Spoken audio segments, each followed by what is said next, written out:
Alors que l'Organisation mondiale de la santé a déclaré que les épidémies de variole en cours en République démocratique du Congo et ailleurs en Afrique constituaient une urgence mondiale, Chloé Orkin, professeure à l'Université de Londres, sait que cette nouvelle souche de variole va inévitablement se répandre au Royaume-Uni.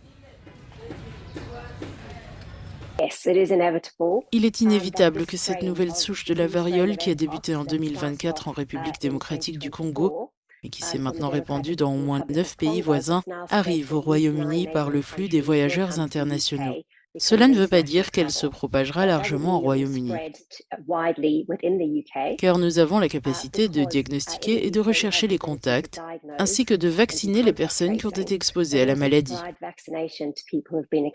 L'épidémie de variole de 2022, qui s'est déclarée dans plus de 70 pays, a été ralentie en quelques mois, en grande partie grâce au programme de vaccination et aux médicaments mis à la disposition des populations à risque dans les pays riches. Mais aujourd'hui, le stock de vaccins est insuffisant pour aider les pays les plus touchés. La déclaration d'une urgence de santé publique de portée internationale est utile, car elle permet l'homologation d'urgence du vaccin dans ces pays.